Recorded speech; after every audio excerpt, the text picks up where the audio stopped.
नमस्कार बच्चों, आज हम आपको एक्सरसाइज 3.1 चतुर्भुजों को समझना के बारे में बताएंगे। सबसे पहले वक्र, साधारण वक्र क्या होता है। हमने राइट का निशान लगाया, इसको मिलाने के आधा छोड़ दिया, ये वृत्त पूरा मिला दिया, त्रिभुज बना दिया, ये कोई आकृति बना दी, ये हमने कोई खुला छोड़ दिया। ये सब के सब वक्र हैं जो आपने बना दिया, जिस अवस्था में बना दिए, ये सब वक्र हैं, ये सब वक्र हैं।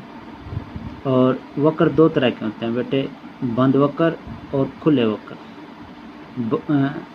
खुले वक्र जिस तरह ए और बी, ये खुले वक्र हैं, ये हमने बनाया, ये भी खुला वक्र है। बंद वक्र सी डी ई, वृत्त, त्रिभुज और कोई भी आकृति बंद हो, वो बंद वक्र कहलाते हैं। साधारण बंद वक्र जिसके कुछ उदाहरण दिए गए हैं, आप देखो ध्यान से, वृत्त यानी कि ये बंद है।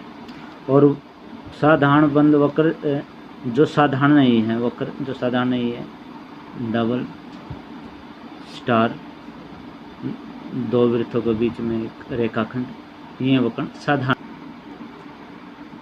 साधारण वक्र। और जो वक्र साधारण है उनमें ये अंतर है बेटे, जो एक ही बार में हम साधारण बना सके सीधे, वो साधारण है। जिसको बनाने में हमें थोड़ी बहुत डिफिकल्टी हो या हम सीधे एक ही बार में ना बना पाए, वो साधारण वक्र नहीं है। बहुभुज, बहुभुज केवल रेखाखंडों से बना सरल बंद वक्र बहुभुज कहलाता है। उदाहरण के लिए ये वक्र, ये जिसको हम गिन सकें, ये वक्र जो कि एक बहुभुज है, जिसकी भुजा आसानी से गिना जा सके और जो कि खुला भी ना हो। और ये वक्र वे हैं बेटे जो कि बहुभुज नहीं है, ये खुला है, या हम इसकी भुजा ठीक से गिन नहीं सकते, जिसको बनाने में कठिनाई आती है, तो ये वक्र बहुभुज नहीं है। अब बहुभुज दो तरह के होते हैं, उत्तल बहुभुज और अवतल बहुभुज। अवतल बहुभुज वो होते हैं जो अंदर की तरफ धंसे होते हैं, जिनकी आकृति अंदर की तरफ धंसी होती है, और उत्तल बहुभुज जिनकी आकृति बाहर की तरफ निकली होती है, वे उत्तल बहुभुज कहलाते हैं। अब ये आपको कुछ आकृति दिए गए बेटे, त्रिभुज, चतुर्भुज, पंचभुज। त्रिभुज में कितनी भुजा होती है? 3, चतुर्भुज में 4, पंचभुज में 5। हमें इनके कोणों का योगफल निकालना है, और हम भली बात जानते हैं त्रिभुज के कोणों का योगफल 180 डिग्री होता है, चतुर्भुज के कोणों का योग 360 डिग्री होता है। आया कहाँ से ये? तो इसका छोटा सा फार्मूला बेटे n-2 गुणा में 180, अर्थात 3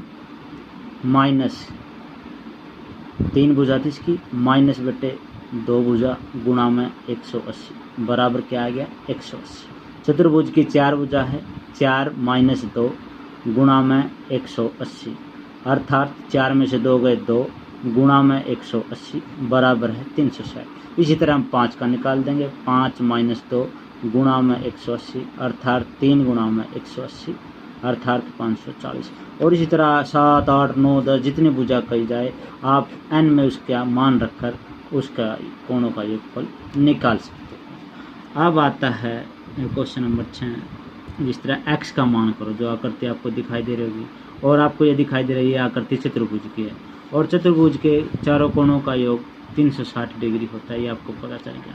चारों कोण आपको कौन कौन से दे रखे बेटे? x, 120, 130 plus 50। हम इन सभी को ऐड कर लेते हैं, और जब इनको जोड़ते हैं तो x जो आपस में जुड़े उनको आपस में जोड़ दो, 120 + 130 + 50। जब हम इनको आपस में जोड़ेंगे तो ये आ जाएगा आपका 300 बराबर है 360। और जब हम 360 में से 300 माइनस करेंगे, उधर जाके माइनस हो गया, तो ये आपके पास रह गया बेटे 60, अर्थात x का मान क्या आ गया? 60। इस तरह आप किसी भी आकृति या किसी भी तरह के क्वेश्चन निकाल सकते हैं।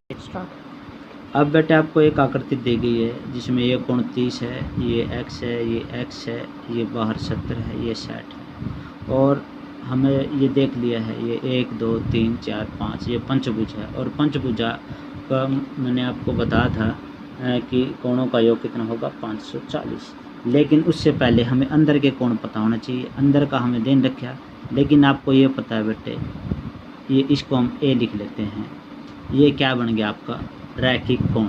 और रैखिक कोण आपको पता है a + 70 रैखिक कोण कितने का होता है बेटे 180 डिग्री, अर्थात a बराबर हो गया 180 - 70 110। तो जो ये आपका कोण है ये 110 हो गया। इसी तरह इधर भी हम इसको b लिख लेते हैं और b + 60 ये भी आपका एक रैखिक कोण हो गया बराबर है 180, ये भी रैखिक कोण हो गया आपका। और b बराबर आपका 180 - 60 120 डिग्री आ गया। और अब हम जानते हैं 5 भुजाओं का योग होता है, कोणों का योग होता है 540। तो आपको कौन कौन से कोण दिए हैं बेटे 30 + x + x + a कितना आ गया आपका 110 + b कितना आ गया 120, सभी का जोड़कर टोटल 540 आना चाहिए। और x और x आपके पास 2x हो गए, 110 + 120 + 30 ये आपके पास 260 हो गए बराबर 540 आना चाहिए। वही काम 260 उधर जाकर बेटे आप माइनस कर देना, ये आगे जैसे ही आप माइनस करोगे तो 540 - 260 540 में 260 कटा दिए बेटे 280 आ गए। और 2 गुना में उधर जाकर भाग हो जाता है और x का मान आपके पास आ गया 140। बेटे एक आपको ये आकृति दिखाई दी, इस पे इस तरह ये मार्क लगा गए हैं। इसका मतलब है इसकी पांचों भुजा बराबर है और ये पंचभुज है। और पंचभुज के कोणों का योग, पंचभुज के कोणों का योग आपको पता है कितना होता है 540। और जब पांचों भुजा बराबर है अर्थात पांचों कोण भी बराबर होंगे, अर्थात x + x + x + x + x 5 बार x लेकर 540। और x को जोड़ते हैं तो 5x बराबर है 540। 5 गुना में इधर आकर बेटे भाग हो गया और 540 को जब हम 5 से भाग देंगे तो आपका यह आता है 108, यानी प्रत्येक कोण 108 डिग्री का है। अब क्वेश्चन नंबर 7 पर आ जाते हैं। एक त्रिभुज की आकृति आपको इस तरह दिखाई देगी, ये z है, यहाँ अंदर 30 है, 90 है, x है, ये हमें देने रखा है, ये हमने a मान लिया बेटे, और ये y दे रखा है। हमें जो बाह्य कोण है अर्थात x + y + z इनका मान निकालना है। सबसे पहले हम त्रिभुज के अंदर वाले कोण निकालते हैं और त्रिभुज के तीनों कोणों का योग आपको पता है 180 डिग्री होता है, अर्थात ये हमने a मान लिया +30 + 90 180, अर्थात a + 90 + 30 120 बराबर 180 आना चाहिए। और 120 प्लस का उधर जाकर 100 माइनस का हो जाता है और 180 में से 120 गए, a बराबर आ गया 60। ये आपका अंदर वाला कोण अर्थात 60 आ गया। अब हमें बाहर बाह्य कोण निकालने हैं, जिस तरह a + y अभी पीछे भी डिस्कस किया था हमने, ये बन गया आपका 180 डिग्री। क्यों? क्योंकि ये रैखिक कोण है, ये रैखिक कोण बन गया और रैखिक कोण 180 डिग्री का होता है। a का मान आपने 60 निकाल दिया, अब यहाँ से आप y का मान निकाल सकते हो। 60 प्लस का उधर जाके माइनस हो गया तो y बराबर है 120। और इसी तरह x का मान 90 + x, ये भी रैखिक कोण बन गया और रैखिक कोण 180 डिग्री का होता है और यहाँ से x का मान 90 आ गया। इसी तरह z + 30 बराबर 180, ये भी आपका एक रैखिक कोण बन गया और z का मान यहाँ पर 180 - 30 अर्थात 150। अब जो क्वेश्चन पूछा गया है x + y + z का मान बताएं। x आपका आ गया 90 डिग्री प्लस y आपका आ गया बेटे 120 डिग्री प्लस z आपका आ गया 150। जब हम तीनों को जोड़ेंगे तो यह आ गया आपका 360, अर्थात बाह्य कोणों का योग 360 डिग्री आ गया। और दूसरा पार्ट आपने इसी तरीके से करना है। और आप इसे लाइक सब्सक्राइब करो बेटा, आप इसको लाइक कर देना ताकि अगली वीडियो बने तो ऑटोमेटिक आपके पास पहुंच जाए। धन्यवाद।